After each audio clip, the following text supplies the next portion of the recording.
that doesn't sound so good. And I said, well, it doesn't sound good, but Washington was the most dangerous place in this country, and now, you know what? It's probably the safest place in our country. Everyone's starting to come here. The restaurants now you can't get in. Many of them closed because they couldn't open with crime. Everybody before me is happy what I'm doing. Most of you won't say that because you're radical left. The newspapers are so dishonest. The press is totally dishonest, but that's all right. We've gotten used to it. And we won in a landslide, so they obviously lost their power. I mean, it's impossible to imagine that when you get 97% negative stories, purposely negative stories, even though you've done 97% positive things, that you could win an election in a landslide, winning all seven. Think of it, all 7 swing states, winning by the popular vote by millions of votes. We had it fantastic. The best is your districts. Out of 3,000 districts, I guess we won 3,500. We won 2,750, and they won 500. And that's, to me, the best of all. And we had tremendous in every way, the election. And it's hard to believe you can do that when you have a corrupt media. But many of you are corrupt, and it's nothing we can do about it. But we keep winning, and we're going to keep winning. And this whole story on crime is incredible that the Democrats wouldn't be with us. So the mayor of Chicago, I watched him this morning, he said, Trump doesn't know what he's talking about. He only apprehended 9 people. Well, number one, that's false. It's thousands. We'll get into that. But more importantly than anything, we took guns away. We have some of the worst career professionals out of the country already. They've been taken out of the country, and some are in solid confinement because these were killers. We arrested some very bad people. And in the last 11 days, again, I hate to say it because it sounds so ridiculous, but in the last 11 days, we've had no murders. And that's the first time that's taken place in years. We always have a murder a week. They call it a murder a week. You come here from Iowa, you come here from Indiana, you come here from Idaho, because you're so proud of your country, you love your country, and then you get murdered. Your son gets murdered, your daughter gets murdered, you get murdered. See the media, you get murdered. Many of you have been mugged in Washington, you just don't want to talk about it. And I know that every time I do this with you almost everything, but every time I do this with you people are saying to yourselves, he's right, and then you write a negative story. But we are doing an incredible job. The people behind me are amazing. We're working very well with the Washington police, as you know. The D.C. National Guard is unbelievable. We're also getting tremendous help from Secret Service. And we are at a point where Washington is booming again. People are pouring in like we haven't seen for years. Nobody wanted to come here. They didn't want to come here and get murdered. I have a friend of mine who has a very successful son. And I said, where is your son going to be this weekend? He said he's going to Washington with his friends. I said, really? Yeah, he's wanted to do it for 4 years, but he couldn't do it because it was so unsafe. And he's a tough kid, too. It's so unsafe. And he ended up staying 3 nights, going out to restaurants all 3 nights. He said it was so beautiful, so peaceful, because all the criminals are either arrested or they're hiding, and we're finding the ones that are hiding.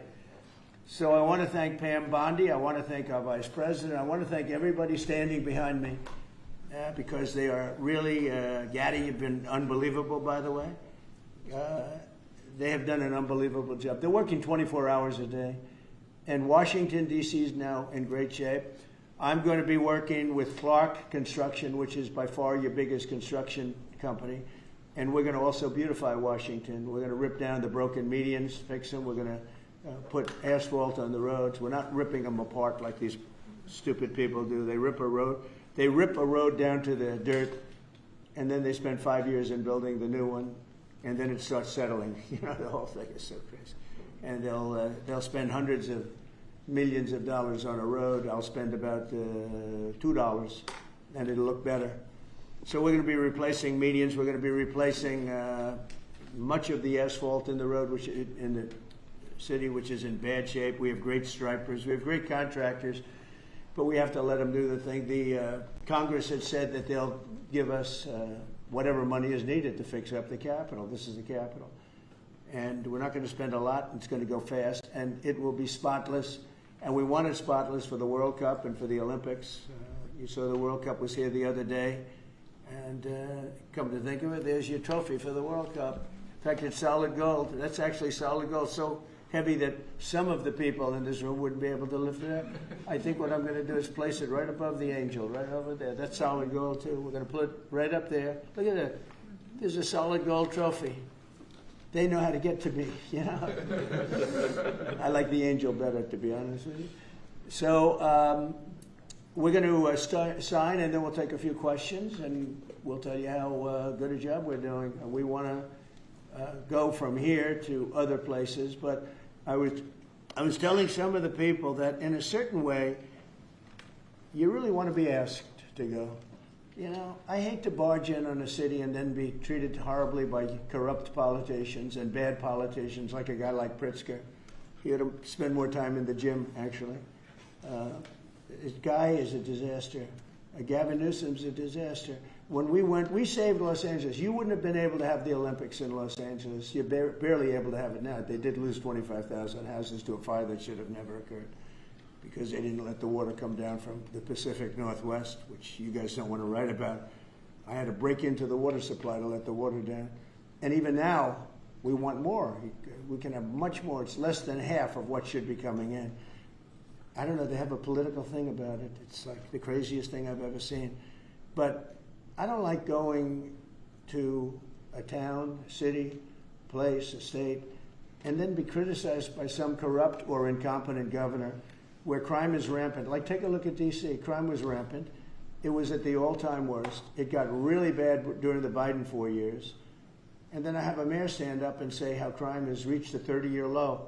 30-year low. People are being killed left and right. And it's not a 30-year low. Think of it. So for 11 days, there have been no murders. The record goes back years where that's happened. They haven't seen that happen in years. And then people stand up, and instead of thanking us, which they should do, and she's not that bad. She's better than most. But, you know, you have people, I watched in Illinois, Chicago, Illinois is a disaster. I have property there. It's a disaster what's going on in Chicago. And you get Pritzker, he's violating our rights. I think this is another men and women's sports thing. I think this is one of those, you know, they call them 80-20 issues. I call them 97-3. I think the Democrats better get smart. And, you know, politically, I hope they don't. But actually, in terms of love for the country, I hope they do, because it would be good to work together. So I'm thinking about, you know, when I have some slob like Pritzker criticizing us before we even go there, I made the statement that next should be Chicago, because as you all know, Chicago's a killing field right now. And they don't acknowledge it. And they say, we don't need him, freedom, freedom. He's a dictator, he's a dictator. A lot of people are saying maybe we like a dictator. I don't like a dictator. I'm not a dictator. I'm a man with great common sense, and I'm a smart person. And when I see what's happening to our cities, and then you send in troops, instead of being praised, they're saying you're trying to take over the republic.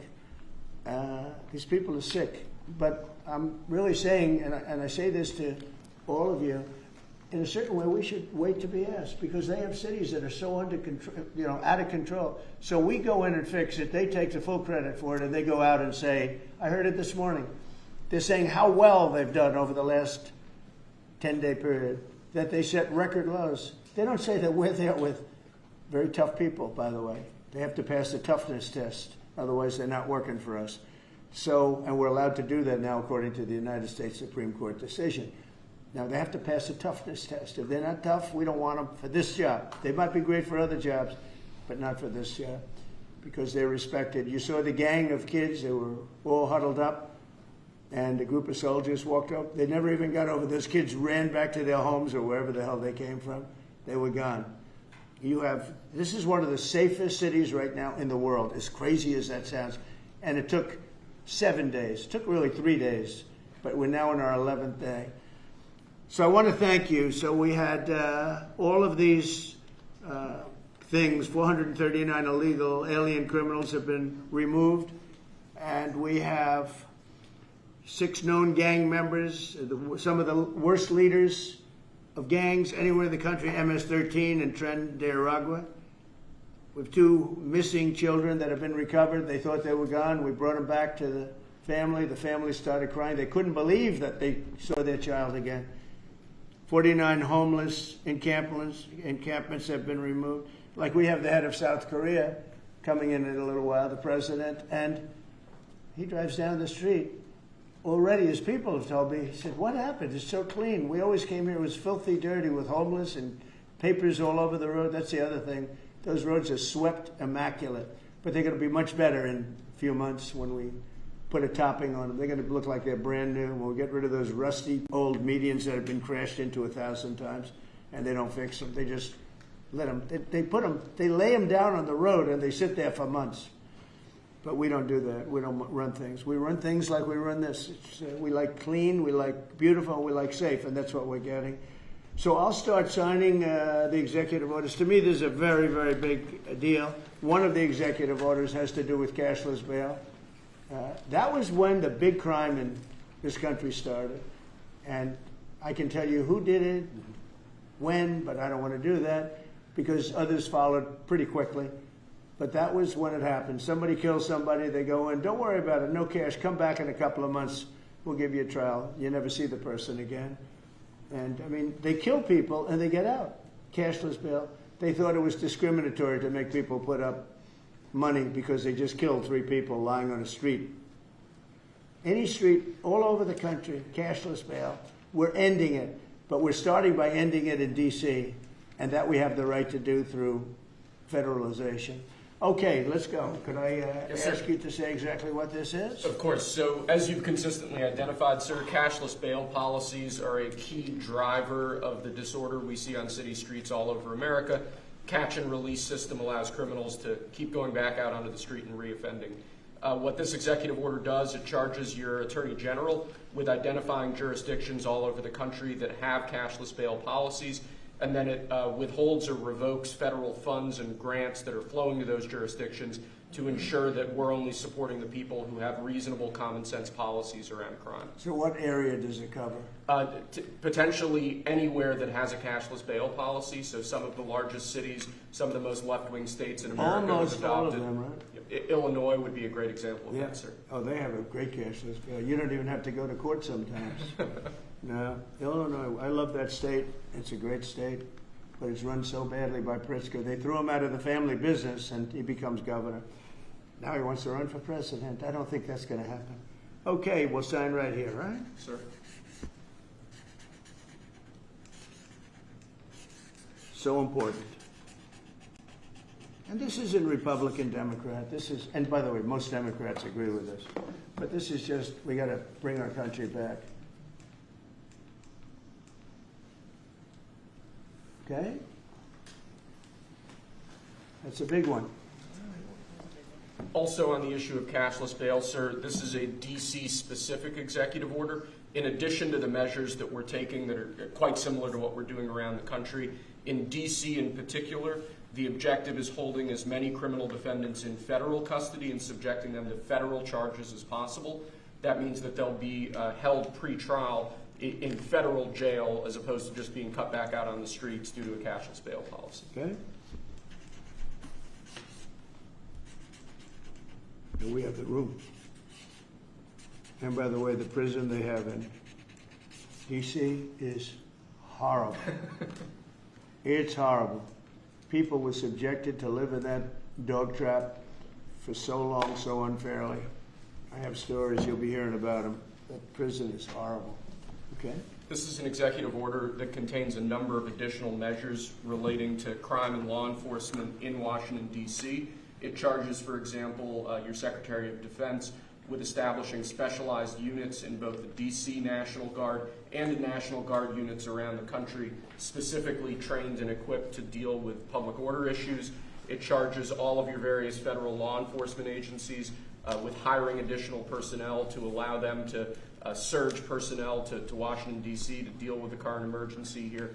It does a number of other things in that space, and it also asks the Attorney General to look at D.C. Metropolitan Police general orders that have currently impeded law enforcement efforts in the city, and to potentially look at unwinding those that are stopping the police from doing their job effectively. And are we going to ask this to be codified by Congress, all of these things? I think we could potentially, yes, sir. I think so. I think we should. I think we'll get it. I think Democrats will vote. Well, It's hard to believe that they might not, but I think Democrats will actually vote for this.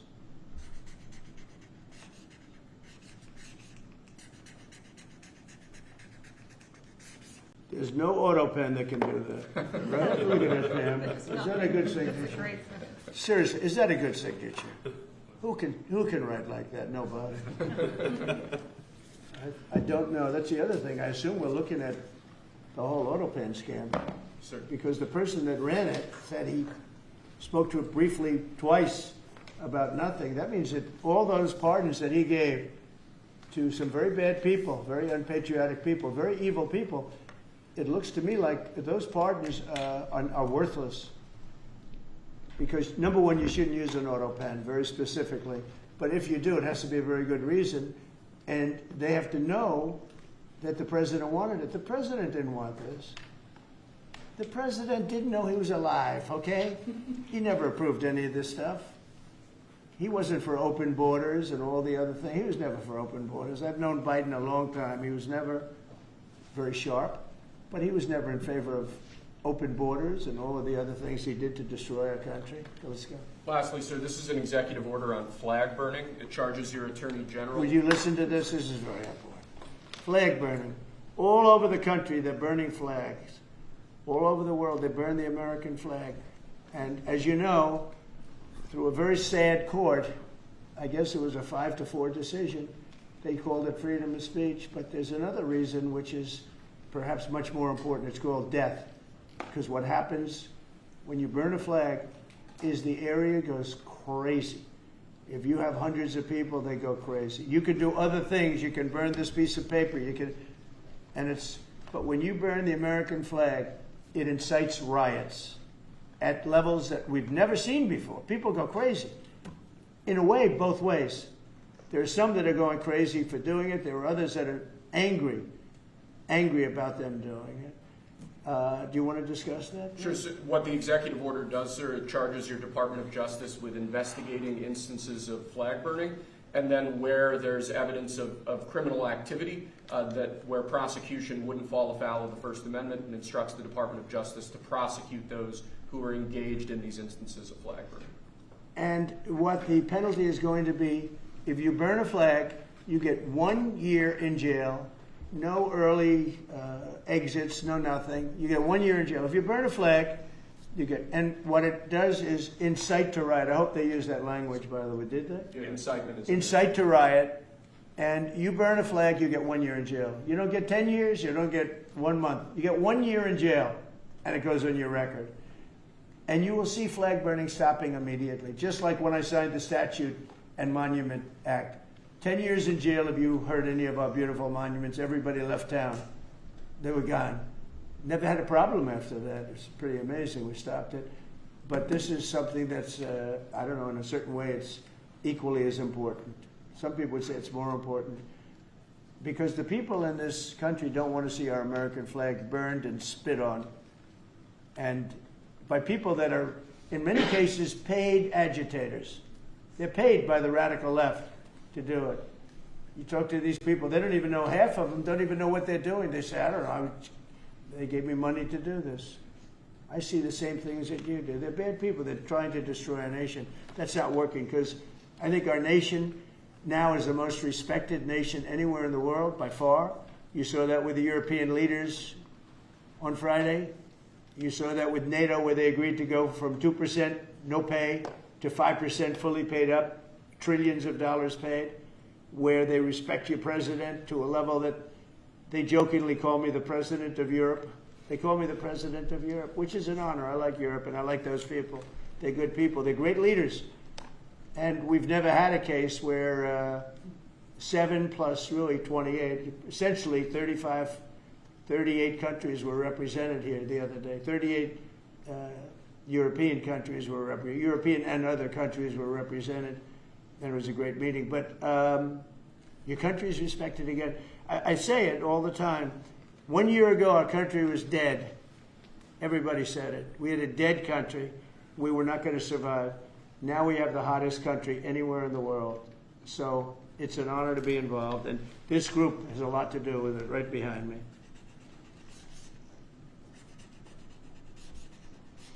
Does anybody behind me have anything? Pam, would you like to say something? Sure, President. Thank you for keeping DC safe.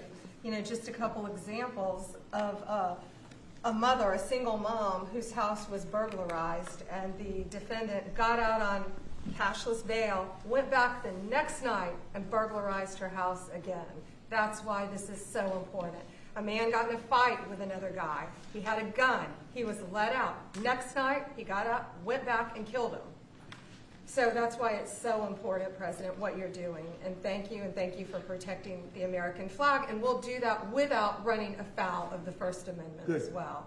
And President, I think I think Gaddy Serralta had something he wanted to give you on behalf of all the law enforcement who are out there every Mr. single President, night. Yes. thank you for putting me in charge of this surge. As the Director of the United States Marshal Service, it's the oldest law enforcement agency. It was created in 1789. So on behalf of all the federal law enforcement agencies that we're working with and those that have yet to join the team, we thought it was only appropriate to present you with an honorary United States Marshal Service badge. And this badge comes with this little item right here,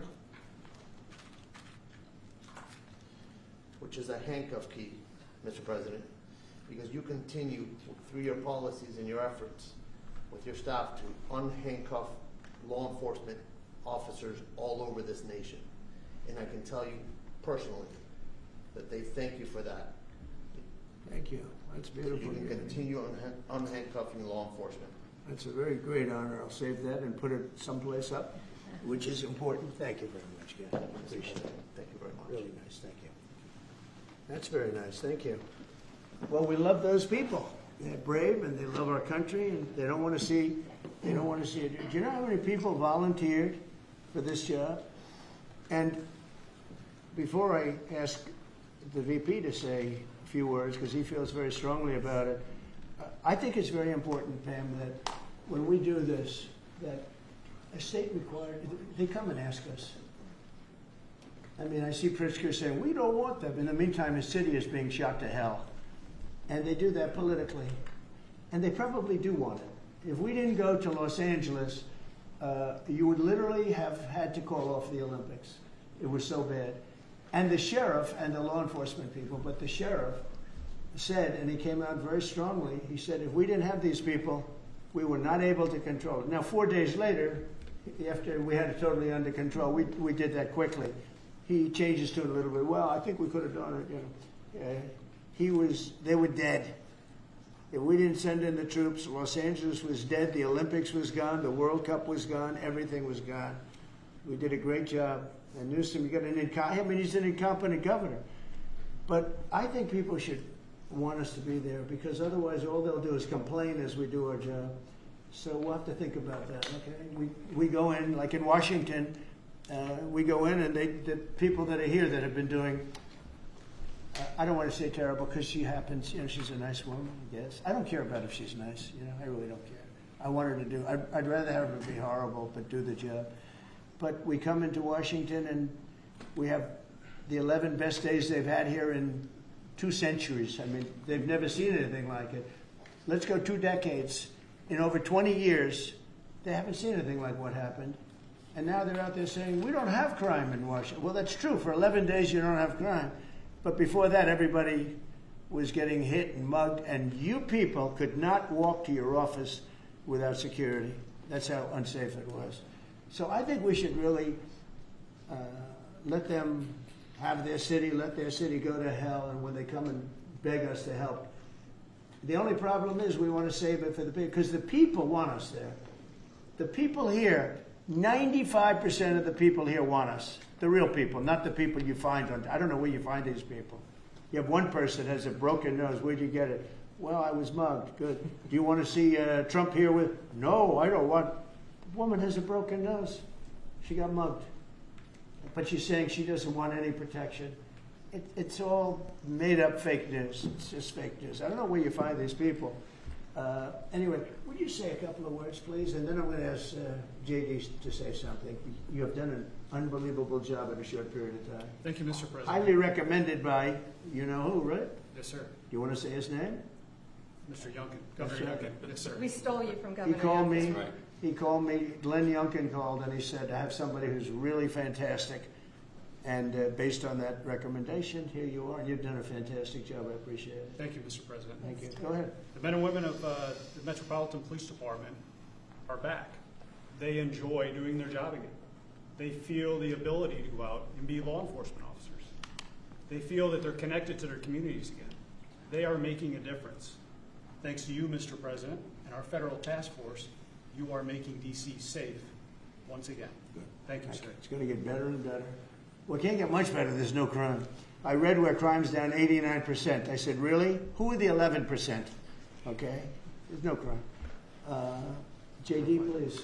Yes, sir. Well, thanks, Mr. President. Thanks to the incredible team here. You know, I want to echo something the President said where you say there haven't been murders in a couple of weeks in D.C., and it doesn't sound good, but then you talk to local law enforcement, and I didn't realize that this town averaged one murder every other day for the last 20, 30 years, which means that in 2 short weeks, the President and the team have saved 6 or 7 lives, people who would have been killed on the streets of D.C., who are now living, breathing, spending time with their families because the President had the willpower to say, no more. We're not going to give the streets of D.C. over to vagrants and robbers and murderers. And the last point I want to make, sir, to your point about we want people to welcome us, to ask us, because look at Governor Pritzker in Illinois, or Governor Newsom in Los Angeles, or Governor Moore in Maryland.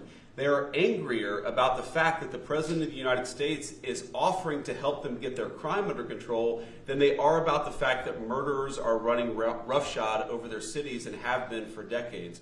Why are Democrat governors angrier about federal law enforcement helping clean up their streets than they are about the fact that those streets need to be cleaned up to begin with? It shows a real sickness in the head. And I agree with the President of the United States. I think most Democrats, rank and file, nobody likes crime. Republicans don't like crime. Democrats don't like crime. Independents don't like crime. Why are Democratic governors doing everything in their power to make crime easier to do in their cities? It doesn't make an ounce of sense to me. But, Mr. President, I appreciate you being willing to help. And I hope these governors take you up on the offer because we should clean up all of America's streets. It's the right of every American to live in safety and comfort in their community.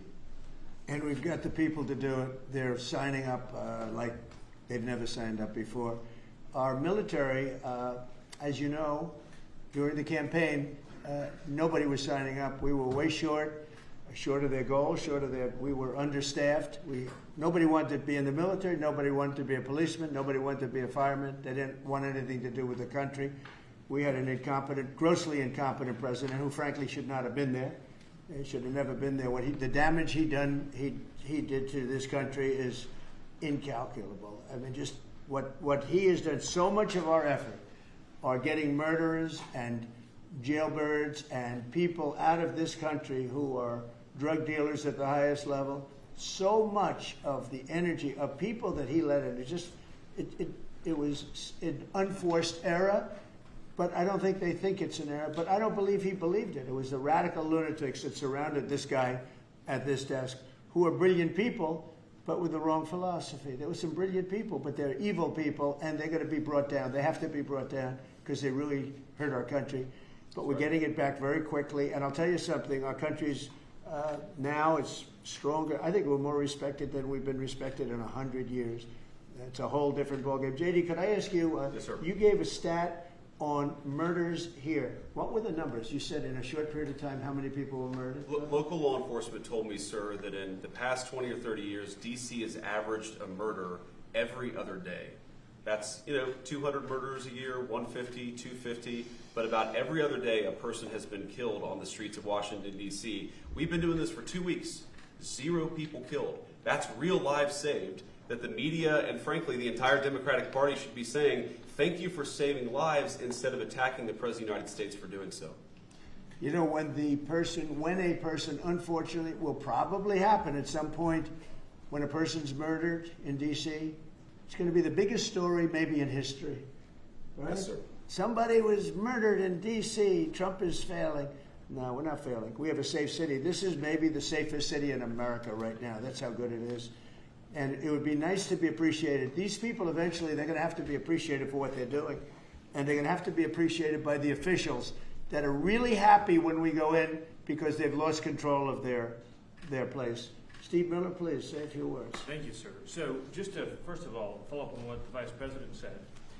No police officer working in the city can remember a time in their lives when there has been no murders. You can work with the police department for 20 years, 30 years, your whole life.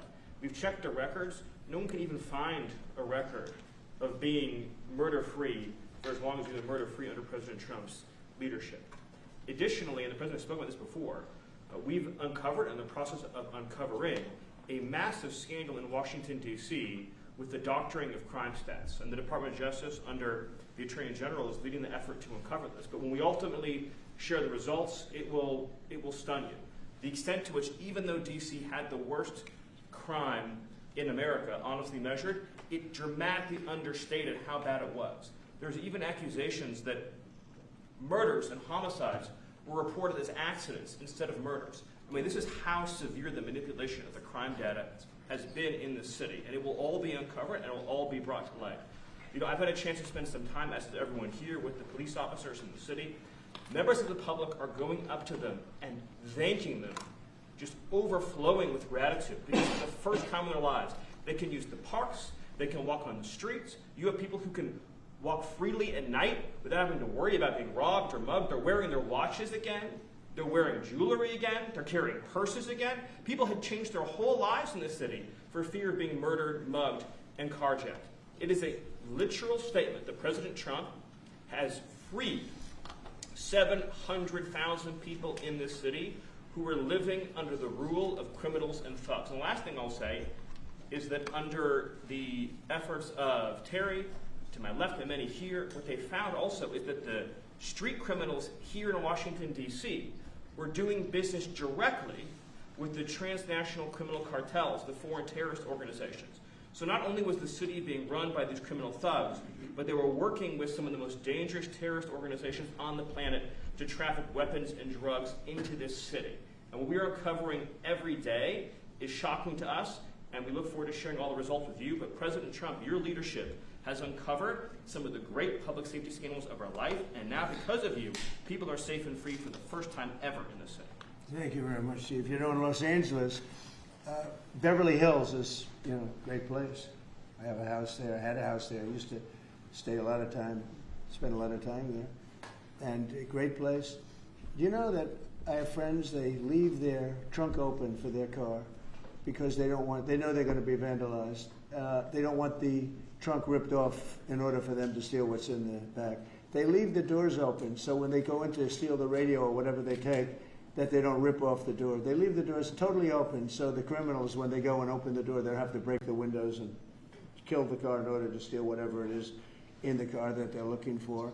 And that's at a level that nobody's ever seen before. Nobody lives like that. I have another friend, he has a garage, and in order to save his garage door, he leaves it open so that people can just walk into his garage, take whatever they want, and leave. But all the cars so many cars, I've been told this by many people, stars, big people, they leave their doors open so the doors aren't destroyed by these criminals. All over Los Angeles this is taking place. And you know that. I mean, you've heard that. Christy, could you say a few words, please? Sure. Well, Mr. President, I think one of the most impactful statistics that you used today was of the 1,000 arrests that have happened already so far, 439 of them were illegal criminals, which means they never should have been in this country to begin with. That they were in this country, invaded over our southern border or our northern border or maritime seas, and then they committed crimes against the American people. So by getting those individuals incarcerated, we've stopped those violent crimes from happening here in the city. And sir, they do. Exactly like Stephen was talking, they have ties to cartels. They have networks across this country and other cities. So by what you're doing here is going to have a ripple effect in Miami, in Chicago, in other cities, because you're grabbing those networks and giving us information and targeting information to go and get more criminals across this country. So thank you for the work that you're doing. We have ICE and CBP, Federal Protective Services, Secret Service, HSI, all of our officers are working with all the other agencies every day here in DC, and they're so proud to have this kind of partnership. So Yeah. we're so glad that you're letting them do their jobs again. And I don't know if you've heard, sir, but the recruitment campaign for ICE, when we were going to hire 10,000 new officers, we've got over 130,000 people that have applied and raised their hands and said they want to work with ICE. So no matter what the fake news says or what the media says about ICE not having support, they've got incredible support from the American people. People want to join them and help them do what they're doing to make America safe again. So And thank you for the I was going to opportunity. say that our recruitment drive, it was dead. During the campaign, they couldn't get, every story was the Army can't fill up, the Marines, none of them could fill up. They were way behind. We couldn't get anybody to go into the military, couldn't get any police. We have just set records on everybody wants to be in. Everybody wants to go in. And we're taking incredible people. I mean, the level of, because of the Supreme Court, it's based on merit. It's all based on merit now. It's not based on anything else. You got to, if you need strong people, you have to get strong people. It's all based on merit. But we're setting records in the Army, Navy, Air Force, Marines, the Coast Guard. One of my favorites, because I happen to have created it, Space Force. We're very proud of Space Force. It's amazing what it's doing. We're leading in space now. China was killing us. Russia was beating us.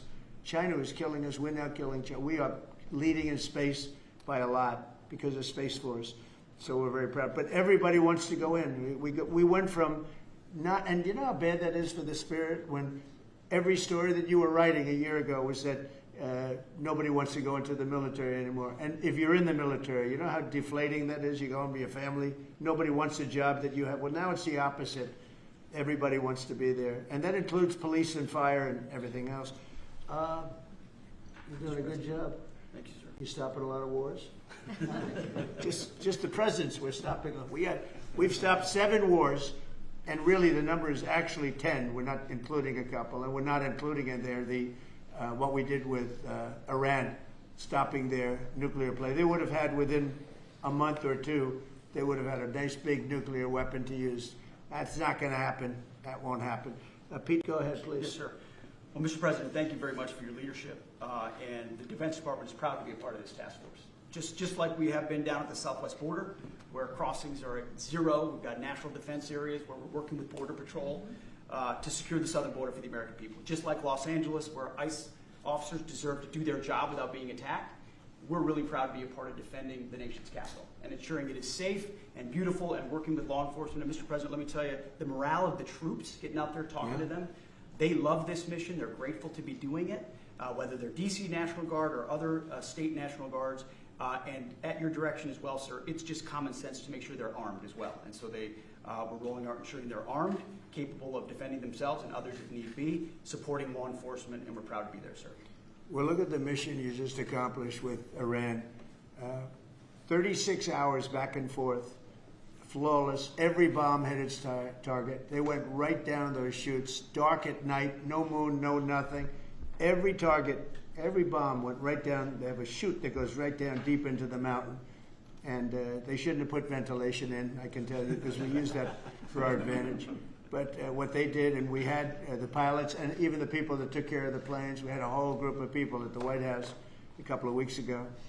And you know, I didn't realize this, but they said, we've been looking at their predecessors, and then these were the pilots. They said, we gave them beautiful medals. And I'll show you the medal. Gave them the medal just like this. See? Just like that. They were so happy. Gave a lot of them out for that. It was an incredible job. You know, we had 52 tankers. People don't realize, so that they could refuel. We had many fighter jets, F-22s, F-35s. We had many. It was an amazing operation. It was flawless. Compare that to the operation when they went in with the helicopters crashing and everyone running around the desert, and the prisoners being taken, and that was Jimmy Carter. And what a horrible thing. This was the exact opposite. This was the exact opposite of what they did in leaving a very, very nice place. The Taliban runs a tough operation in Afghanistan, and I think it was the most embarrassing day in the history of our country. That was Biden. I was leaving, and we would have left through strength, tremendous strength. We would have kept Bagram, which is the air base, one of the largest runways in the world, one of the most powerful. You could land anything on it. many, many feet thick. You don't build them that way anymore. You can't. But we left it, and now China's occupying that air base. This was the most incompetent administration in history, the Biden administration. And you're just lucky that they lost, because if they won, you wouldn't have a country anymore. And so, Pete, you started off by saying the Department of Defense. And somehow it didn't sound good to me. You know, it didn't sound good. Defense, what are we defense? Why are we defense? So it used to be called the Department of War. And it had a stronger sound. And as you know, we won World War I, we won World War II, we won everything. Now we have a Department of Defense with defenders. I don't know. If you people want to, standing behind me, if you take a little vote, if you want to change it back to what it was when we used to win wars all the time, that's okay with me. All right? That's coming You soon, go. sir. You let me know if you want to do it. I think Department of War. It just sounded bad. He said, "Sir, on behalf of the Department of Defense." Defense. I don't want to be defense only. We want defense, but we want offense too, if that's okay. So you'll make a decision. But you know, as Department of War, we won everything. We won everything. And I think we're going to have to go back to that. In the meantime, I've stopped all of these wars. I've stopped them. The big one would have been India and Pakistan. But we stopped them all. We stopped 3 wars. Go to Africa. They like to say, oh, you know, let me tell you, I love black people. And I did great with the vote with the black people. But they say he's a racist, he's a racist. I said, really? For 35 years, a war raged between Rwanda and the Republic of the Congo. And it was a vicious war. 9 million people were killed with machetes largely, hatchets, machetes. That went on for more than 30 years, but 34, 35 years. And I stopped it. In fact, the presidents are coming in a week or two to sign. We have the foreign ministers, it's all signed, the war stopped.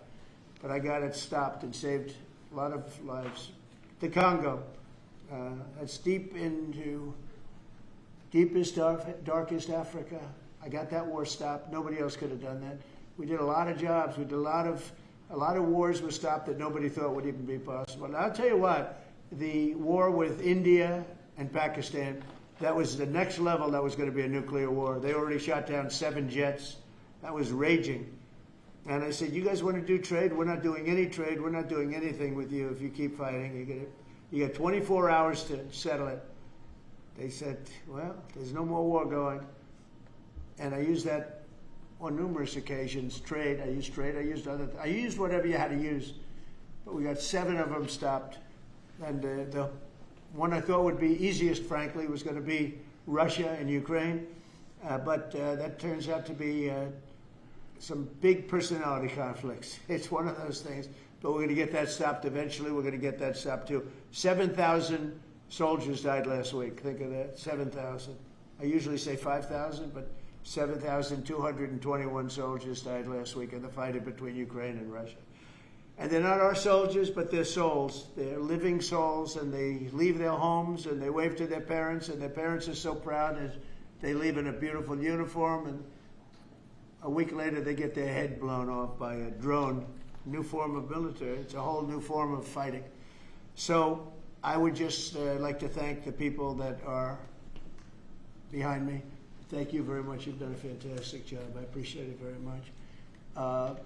We're doing a real job, and I'm so proud of DC. I passed it 2 days ago, and all the garbage is off the streets.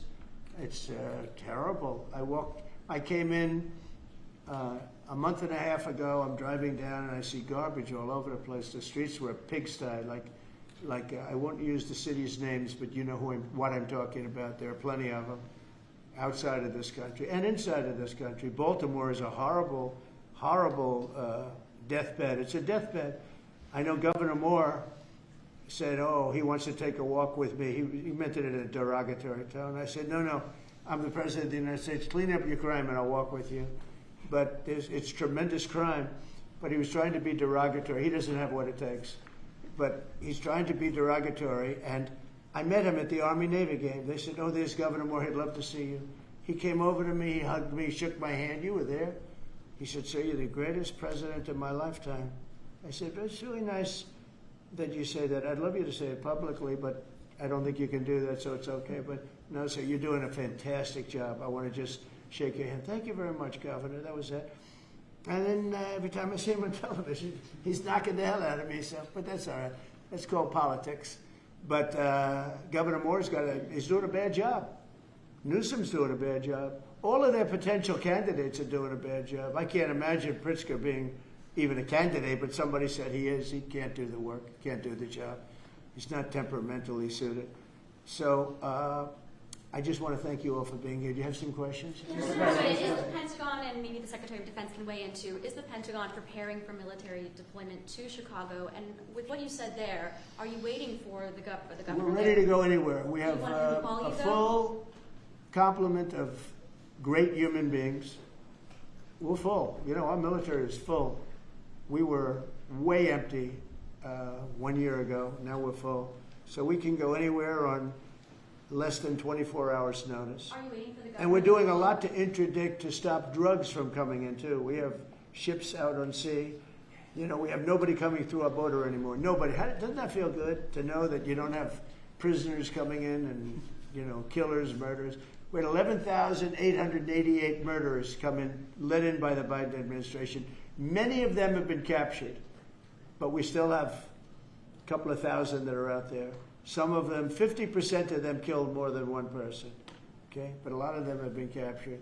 What they've done to our country, these people that circle this moron that we had behind this desk, what they've done to our country is unthinkable. It's unthinkable. I mean, if you think so much of our time is devoted to correcting a problem that all they had to do is say, close the borders. Remember when he said, well, I have no power to close the border. I have to go back and get an act from Congress. I didn't get an act from Congress. I came in, I said, close the borders. And Tom Homan, who's not here, has been fantastic, Christy, right? Yes. Tom Homan is great.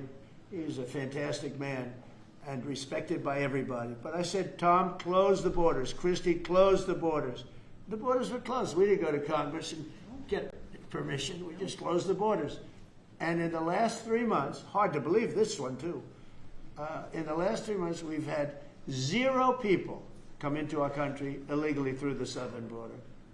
Nobody would have said that's possible. Yeah, please. Thank you, Mr. President. Today, MS-13 gangbanger and human trafficker Kilmar Abrego Garcia turned himself into ICE in Baltimore. Do you have any comment on this? And why are the Democrats so emotionally attached to this man who beats his wife and is part of a terrorist organization? Because they think he's going to be good for votes, and I think he's very bad for votes. These people are deranged. He's not good for votes. He beat the hell out of his wife. His wife is afraid to even talk about him. She's been mauled by this animal. And, you know, through a system of liberal courts, you know, he's doing things. But, no, we have that under control. And Pam has got that very much under control. Do you want to comment on it? No, we've got him under control. He will no longer terrorize our country. He's currently charged with human smuggling, including children. The guy needs to be in prison. He doesn't need to be on the streets like all these liberals want him to be. And as part of this operation here in D.C., we've also taken off MS-13 members. We've taken, I think just last night, we got a TDA guy off our streets right here, right around from where we all work. Another TDA member gone because of this project. So we're going to keep America safe from all of these foreign terrorist organizations, including Abrego Garcia. Okay. Mr. President. President, Steve? If we could get your reaction, sir. The Israelis bombed a hospital in Gaza, killed 20 people, including 5 journalists. When did this happen? This happened overnight, today. I didn't know that. Any reaction to this? Well, I'm not happy about it. I don't want to see it. At the same time, we have to end that whole nightmare. I'm the one that got the hostages out. I got them out. All of them. Steve Witkoff has been amazing. He's done a great job. But I'm the one that got them all out through my people and through me. And now we're left with probably a little bit less than 20 because I think 1 or 2 are gone. And I said a long time ago, I'm going to get them out. But when we get down to that final 10 or 20, these people aren't going to release them because they're dead after they release them. So it's a nasty situation. Very nasty, horrible thing. Mr. Yes. President, could you please elaborate on your post on South Korea? What were you referring to? Well, I heard that there were raids on churches over the last few days, very vicious raids on churches by the new government in South Korea. that they even went into our military base and got information. They probably shouldn't have done that, but I heard bad things. I don't know if it's true or not. I'll be finding out. As you know, your new president's coming in just a couple of hours coming here. I look forward to meeting him. But we won't stand for that. We just won't stand for that. Sorry, Are you prepared to order National Guard troops, though, into American cities if those governors don't request the federal deployment? I am, but I also think that, look, Chicago, everybody knows how bad it is. Everybody standing there knows. We know. You don't have to be doing any studies. They should be saying, please come in. Pritzker should be saying that. You know, I did a favor for Christy Whitmer, a good favor, I think, with the fish, the carp, the China carp. Did you ever hear of it? China carp. And it's taken over your Great Lakes. You know about that, right? And she came and she wanted to know if it's possible for us to do something about it. And I said, well, I'll do. But I think it's appropriate that the person from Illinois, the governor from Illinois, asks also. It's a tremendously expensive project, actually. It's invasive. It's horrible what's happened. And we can do it with GSA and various people. But we can do it. We're going to just have to see what happens, okay? We're going to have to see what happens. Do you believe that you have the legal But authority? the governor of Michigan came, was very respectful, asked for it. She's done a good job. I did that. I opened the Air Force Base, kept it open for F-35s and various planes, F-22s too. I did that for the state of Michigan at her request. And I will, and also at our congressmen. We have congressmen that are unbelievably pro-Michigan up there. But some of this stuff, like the lakes, the Great Lakes, this is a big problem that nobody ever talks about. Most of you probably have never heard of. We have a pretty violent fish that comes from China, China carp, Chinese carp. And you see them jumping out. They jump into boats and they jump all over the place. They've got a lot of energy. And there's a way of getting rid of them. It's very expensive. And I didn't get a request from the governor of Illinois, who is affected maybe more than anybody else, right? And I think until I get that request from that guy, I'm not going to do anything about it. And I feel the same way about crime. We go in, we will solve Chicago within 1 week, maybe less, but within 1 week we will have no crime in Chicago, just like we have no crime in D.C. But, I don't like to go in and do it and then have somebody stand up and say what a great job he's doing on crime. And we don't want the military in our state. We don't want the military. Do you understand? Do you understand that? Yeah, these governors will say. So I don't know. So there's no we're going to have a little emergency meeting. response. I think, I feel like we go in and we do it, like here. To a lesser extent with the mayor. She hasn't been terrible, but she hasn't been, exactly saying, oh, great. She did say last night, I heard her say that, well, we really don't want the military in D.C. Well, that's, not very nice, I guess. That's a little bit of a hit. But she's not as bad as some. We saved Los Angeles, and all we did is get criticized by this idiot that's running the state into the ground, right, where people are leaving. He should be thanking us, and he should be requesting us to be there. And the governor of Illinois should be. Chicago's a disaster. And the governor of Illinois should say, President, would you do us the honor of cleaning up our city? We need help. They need help.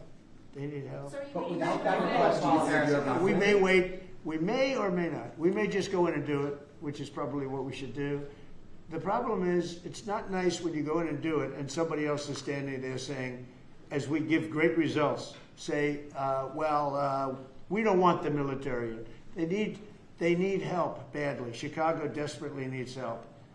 Just look at the crime statistics. Look at the statistics that JD said about, even I didn't know it was that bad. That's terrible. But all I know is we're being celebrated because we went an entire week. Now it's 11 days. We went an entire week without a murder. And I said, boy, that sounds terrible. I didn't know how to, I actually made a speech. I didn't know how to say it because it's a great number. It's a great thing. But it sounds so bad. I mean, supposing you're from a foreign country which is properly run and they don't have murders and things, right, so much, or in some cases virtually at all. and you have somebody saying, I'm proud to announce that nobody was murdered in the capital of the United States this week. It sounds terrible, Well, but what about Mr. New President, York? What about Gavin New York? Newsom, you've mentioned Gavin Newsom on crime. Gavin Newsom, yes. Is there a federal mechanism you're hoping to use to fight back against his redistricting constitutional amendment, or is that Well, I think I'm going to be filing a lawsuit pretty soon, and I think we're going to be very successful in it. We're going to be filing it through the Department of Justice. That's going to happen. And we're also going to be filing a lawsuit on blue slipping. You know, blue slips make it impossible for me as president to appoint a judge or a U.S. attorney because they have a gentleman's agreement. It's nothing memorialized. It's a gentleman's agreement that's about 100 years old, where if you have a president like a Republican and if you have a Democrat senator, that senator can stop you from appointing a judge or a U.S. attorney. In particular, those are the two, I guess anything, but those are the two that are very important. So we have numerous states where we have unbelievable people. Now, Jay Clayton was just approved in the Southern District, but he was so good. He was a top student, top schools, top everything, went to Sullivan and Cromwell, became the head of Sullivan and Cromwell, came down here, was Securities and Exchange Commission, ran it for 4 years during my term, like impeccably, beautiful job. He did an incredible job. And we went to court, and the judges, Democrat judges, voted that he could. That's the only way you get by it. But generally speaking, you can't do that because you'll have judges from the other party. So Jay Clayton just got approved, and he's in, but he didn't get approved by the senators. He got approved by the court system in New York, which was a great thing. And I had a big victory in New York, I might add. I saved myself $500 million with a fake, corrupt attorney general, a really corrupt person with a corrupt judge who was disgraceful, and they're being mauled right now by everybody. Just, it's so corrupt, and it kept business out of New York, stuff like that. But the appellate division vacated all of that stuff that you read about, and we're going to do a big number on that whole thing. You can't have a corrupt court system. You can't have that. You have to have borders, and you have to have a free press. Otherwise, you don't have a country. But you'll be hearing about the blue slipping, because if you have not, you don't need two senators. You just need one Democrat senator with a Republican. The only person that I can get approved are Democrats or maybe weak Republicans, but we don't want that.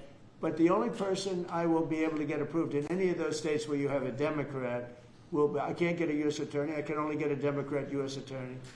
And this is based on an old custom. It's not based on law, and I think it's unconstitutional, and I'll probably be filing a suit on that pretty soon. Yeah, please. During the campaign, you called Kamala Harris a communist, but the Biden-Harris administration, they never called for nationalizing a private company with the federal government like you're proposing with Intel. What do you say to some who say this is a bit hypocritical, and is this the new way of doing industrial policy? Yeah, sure it is. I want to try and get as much as I can. If people come in and they need something, as an example, as a real estate person, if I have an agreement and I have any form of a stopgap where I can stop somebody from doing something, right? I have a covenant in an agreement, and they come to me and they say, would like to do something, but you have us restricted. If I do that, they usually have to pay. Now, in the case of Intel, it was interesting, but I hope I'm going to have many more cases like it. Intel came in. I met with the gentleman. I had a lot of respect for him. He came in under a little bit of a cloud. I liked his story. I thought he was good. I think he really means to do a good job with Intel. I said, I'd like to ask whether or not you'd give, you know, because the story, a lot of people said I invested in Intel. I didn't invest, but I invest my heart in it and my soul because I want the country to be strong. But I said, I'd like you to give 10% of Intel to the United States of America. Not to me, to the United States of America. And I said, if you have them as a partner, you have the United States as a partner, I think that would be a very good thing for Intel. And he thought about it, a little bit different, and he said, I like that idea very much. We have a deal. And I just made $10 billion or $11 billion for the United States of America. And yeah, there will be other cases. If I have that opportunity again, I would do that. And then, you do have stupid people say, oh, that's a shame. But it's not a shame. It's called business. If somebody's willing to give you 10% of a company and you're not paying for it, and I will tell you, with a company like Intel, as you know, it's had difficulty. I want them to do well. I want them to do well anyway, but I want them to do well in particular then. But isn't public ownership of a private company a new way of doing business in the business of the United States? Isn't that what you were sort of projecting? So are tariffs. So, as you know, the stock market went up almost 1,000 points on Friday. And it went up not because of this very, I think, terrible, hello, who is that back there? Get out of the room. It went up because of something much different. It went up because it was announced, CBO announced the numbers, and as you know, they gave no credit to tariffs. They said they made a mistake, that the trade deficit will be reduced because of Trump's tariffs, will be reduced by $4 trillion, right? Is that what they said, right? They said $4 trillion, and the market went up like a rocket ship because the tariffs are good. Well, tariffs aren't that usual. If the 7 wars I stopped, 4 of them were because of the fact that I had tariffs and trade. And I was able to say, well, if you do this, if you go fight and you want to kill everybody, that's okay. But I'm going to charge you each 100% tariff when you trade with us. You know what? They all gave up. I stopped 7 wars. Numerous of them was because of tariffs. So, you never knew the word tariff. It didn't exist really, essentially, in this country until actually in the 1870s up till 1913 it existed. And we were the richest country. We were richer then, proportionately, than at any time in the history of our country. And then, stupidly, in 1913, they said, let's go to the income tax way of life. Let the people pay instead of foreign countries. No. We're taking in trillions of dollars in tariffs, and we're stopping wars because of tariffs. So that's not so normal either. But you know what? Other countries did it to us, and now we're doing it to other countries. You ruled out boots on the ground in Ukraine, but how would air support as part of a security guarantee be any different? Those U.S. Well, you really went from one question to the next. You go from one. I expected him to at least challenge you.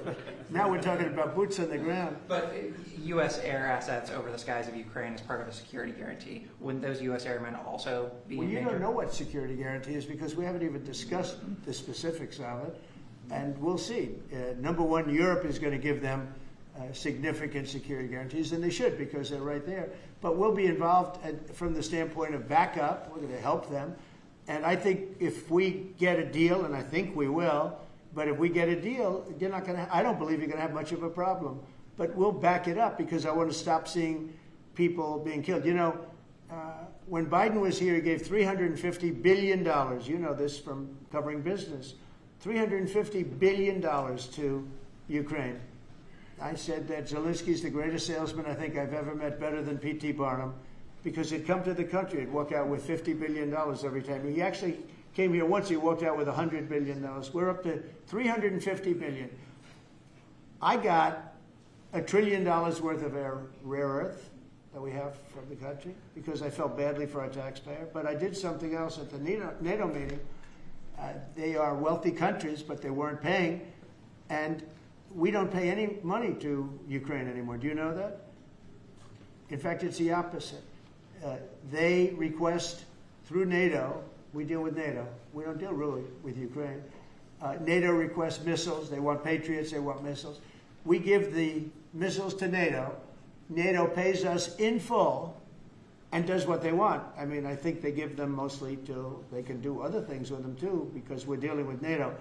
We pay no money to Ukraine. We gave $350 billion to Ukraine. If we didn't give that kind of money, and I was the one that gave the javelins, if you remember. I gave the javelins. They were very effective. They say Obama gave sheets and Trump gave javelins. They were very effective with those tanks right at the beginning. But you would have never had a war if I were president. You would have never had a war. Just to finish, we spend no money on Ukraine anymore. We were getting fleeced by a president that didn't know what he was doing. To be honest, I don't blame Ukraine. I mean, if they come and ask for $100 billion, then they get it. But we were in for $350 billion. Now, we make money. I don't want to make money on Ukraine. I want the war to end because I want to save all those lives. I want to just say, but just so you understand, we're no longer losing money on that thing. We were losing money hand over fist. And now we don't lose any money. Now we sell weapons to NATO. Because NATO agreed, because of me, to go to 5%, they had 2% and didn't pay. Now they have 5% and they're all paid up. So they have trillions of dollars and they give us that money. But I really want the war to end, and we're going to get it ended. Mr. President, everyone uses the historic summit here with Ukrainian President Zelensky, European leaders all met here with you at the White House. You said you wanted to get this done bilateral as soon as possible. Have you spoken to Putin since last Monday? Yeah, I have. What is your conversation? Or can you share? Every conversation I have with him is a good conversation, and then unfortunately a bomb is loaded up into Kiev or someplace, and then I get very angry about it. I think we're going to get the war done.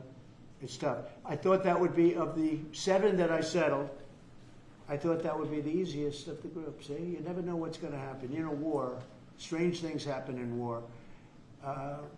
The fact that he went to Alaska, our country, I think was a big statement that he wants to get it done. That was not easy for him to go to Alaska, you know, for him to come here. But the fact that he showed up on a very successful day, it was a very successful day for other things. Because, you know, we're also talking about missiles, nuclear. We're talking about a lot of different things. We're talking about limiting nuclear weapons. We'll get China into that. We have the most. Russia has the second most, and China has third, but China is way behind, but they'll catch us in 5 years. We would like to denuclearize.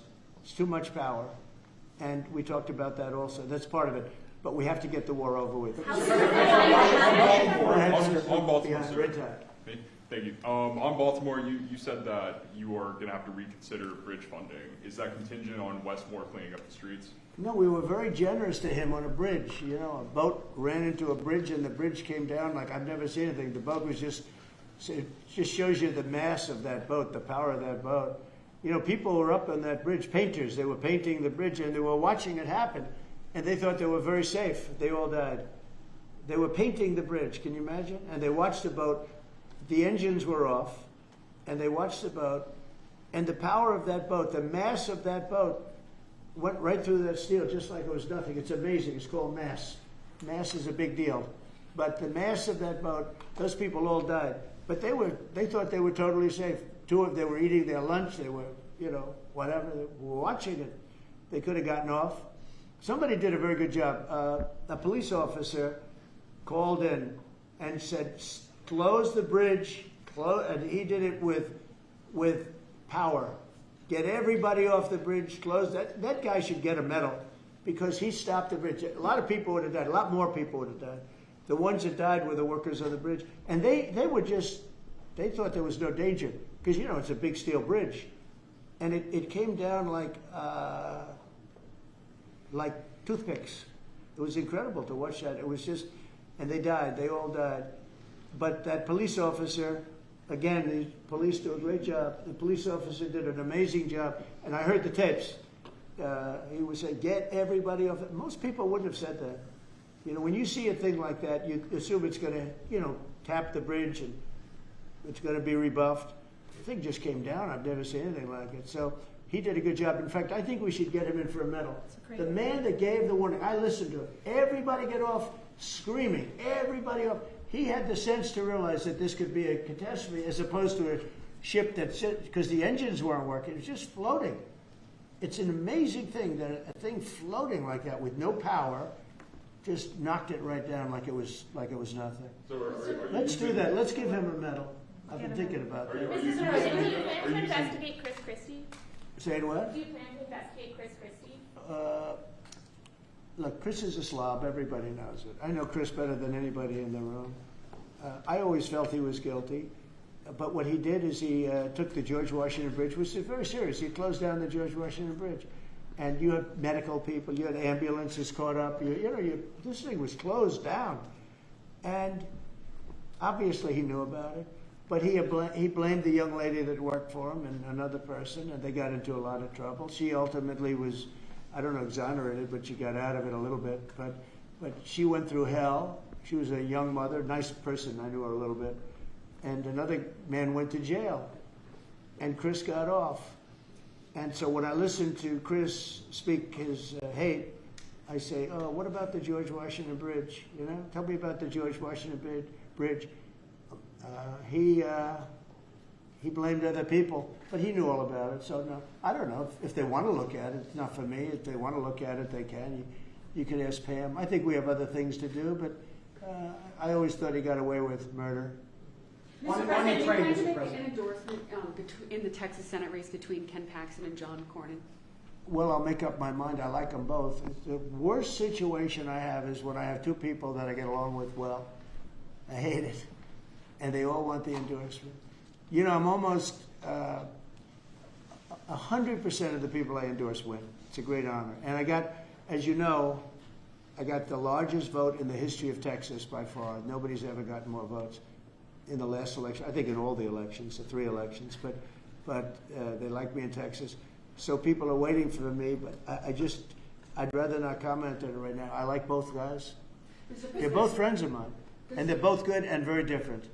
There's some talk among congressional Republicans about another reconciliation bill. Where do you fall on that, and what would you like to prioritize? Well, I don't want to do cutting. I want to save all the different things. I'm going to cut things that are unnecessary, but the one thing I said, and I gave my word, we're not going to hurt anybody on Medicaid, Medicare, or Social Security.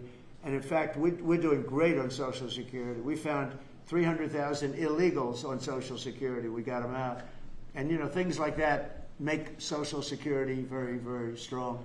So, no, I am very big into certain things, and one of those 3, you could say 3 of those things are Medicare, Medicaid, Social Security. We're going to protect it. And so we'll see how everything works out. If we're talking about rescissions on other things, I'm always open to cost cutting. If we can cost cut, I like it. But nothing's going to happen to medical. We have something coming up, Favored Nations, where I'm going to be reducing drug prices by 1,500%, where a pill that sells in Germany for $10 costs $150 here because of the bad price. And I was all set to do it, and then we had the COVID come up, and I had to focus on that because we had the greatest economy in history my first term. I will tell you that we are going to be doing numbers on the cost of drugs in this country that I'm not talking about a 20% decrease, which would be great. I'm talking about 1,000% decrease. We're talking about where a product would sell for $80 in Germany and $1,300 here.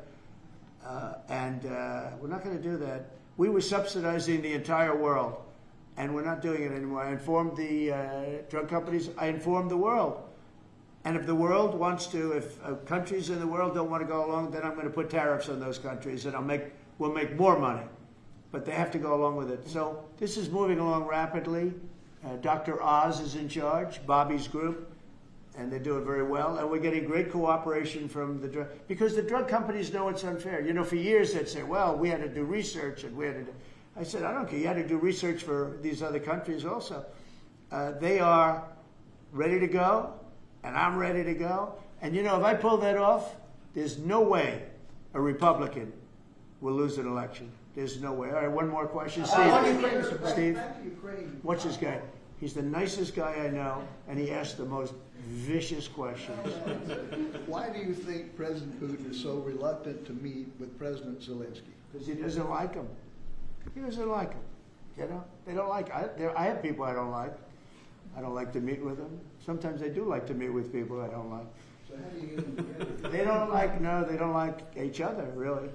And if we had a real president instead of a guy that got in there with a fraudulent election, if we had a real president, that war would have never happened. Putin actually said, if Trump were president, it wouldn't have happened. Happened for a lot of reasons. Happened because of Afghanistan. When he saw how incompetent Milley was and all these guys were, I think he said, wow, this might be, because it was the apple of his eye. It would have never happened if I were president. Mr. President, you have built relationship with Russian leaders and also North Korean leaders. As they are getting closer, how would that affect your diplomat diplomatic approach? Well, I have very good relationships with Kim Jong-un, North Korea. I mean, a lot of people would say, oh, that's terrible. No, it's good. In fact, someday I'll see him. I look forward to seeing him. He was very good with me. We had 2 meetings. We had 2 summits. We got along great. I know him better than you do. I know him better than anybody, almost, other than his sister. His sister knows him pretty well. No, I know him well, and I got along with him. You know, I'm not supposed to say I really like him a lot, because if I do that, I get killed in the fake news media. But I got along with him very well, and we had no problem. If at the time Hillary Clinton won the election, you would have had a nuclear war. You would have had a nuclear war. We're not going to have a nuclear war. Once that happens, it's over. We're not going to have a nuclear war. No, but Kim Jong-un will meet at some point. I look forward to it, actually. But you notice that since I came into office, you haven't had a problem with him. It hasn't been, you know, he tests lots of rockets. He does have great capability, I will say that. But I think a lot of good things are happening for our country, a lot of really good things. And the thing we're here today to talk about is crime, and specifically in D.C. I am so proud of what these people, every one of them, what they've done in D.C., because to literally stop crime on a button. I'd walk down that street right now. If I were, friends of mine are going out to dinner now. They haven't gone out to dinner in 4 years. They were petrified. Half the restaurants closed because nobody could go because they're afraid to go outside. Now those restaurants are open, and new restaurants are opening up. It's like a boom town. It's a great thing to see, and I'm very proud of the people behind me. Thank you very much, everybody. Thank you, President.